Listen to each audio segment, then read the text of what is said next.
আমি আরজিকর হাসপাতালের সদ্য প্রাক্তন ডাক্তার। জীবনের পূর্ণতা প্রাপ্তির আগেই আমাকে ঝরে যেতে হয়েছে।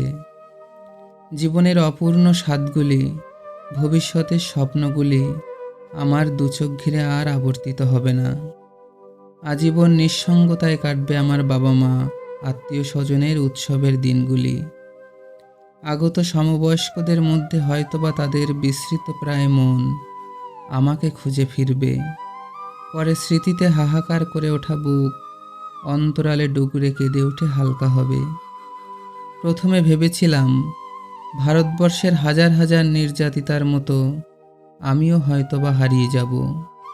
আপনাদের এত কর্মব্যস্ত জীবনে এইসব তুচ্ছ বিচ্ছিন্ন ঘটনা নিয়ে আপনারা মাথা ঘামাবেন না। কিন্তু আপনারা যে প্রতিবাদ দেখিয়েছেন, দৃশ্য অদৃশ্য ভয়ভীতিকে তুচ্ছ জ্ঞান করে পথে নেমেছেন, বিশ্বাস করুন, উপর থেকে আমার বিদেহী আত্মা সবই প্রত্যক্ষ করছে। আমার মতো হাজার হাজার নির্ভয়ারা আজ আপনাদের বরণ করে নেয়ার জন্য মালা গাচ্ছে, ফুলের ডালি সাজাচ্ছে।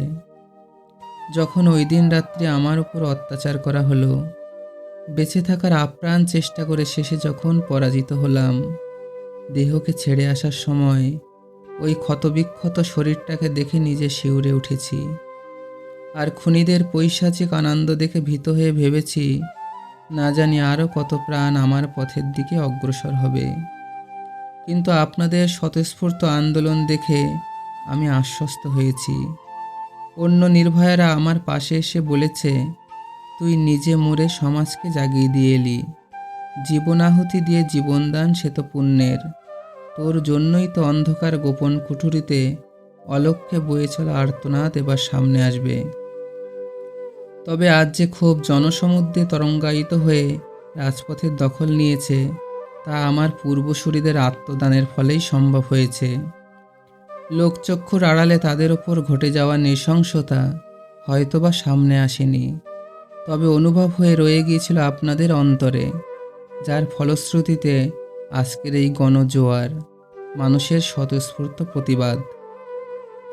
সমাজের কতটুকু আবর্জনাকে সামনে আনতে পারলাম জানি না, তবুও কিছু কিছু মহারাজদের চিনিয়ে দিয়ে গেলাম, যারা অন্যায়ের প্রতিবাদ করতে গিয়েও জল মাপে। মানবিক মূল্যবোধকে বিসর্জন দিয়ে বুদ্ধিজীবীর চেয়ারে বসে থাকা সেই সব নরকের কীটদের আপনারা ক্ষমা করবেন না, যারা একটু সুবিধা পাওয়ার জন্য দুটো এঁটো বিস্কুট খাবার আশায় সারাক্ষণ লেজ নাড়ে। মনে রাখবেন, কিছু শুভবুদ্ধি সম্পন্ন সৎ মানুষের আন্দোলনের দ্বারাই ইতিহাসের পাতা উল্টায়। আপনাদের স্ব প্রচেষ্টার ফলে সৃষ্ট তরঙ্গ আজ পুরো পৃথিবীতে আছড়ে পড়েছে। প্রতিটি শোষিত নিপীড়িত মানুষের মনে আপনারা আশার সঞ্চার করেছেন। এজন্য আপনাদের চরণে আমাদের প্রণাম রইল। আমাদের কান্নার জল প্রকৃতির বিভিন্ন উপাদানের মধ্যে সঞ্চিত হয়ে আপনাদের পা ধুয়ে দেবে।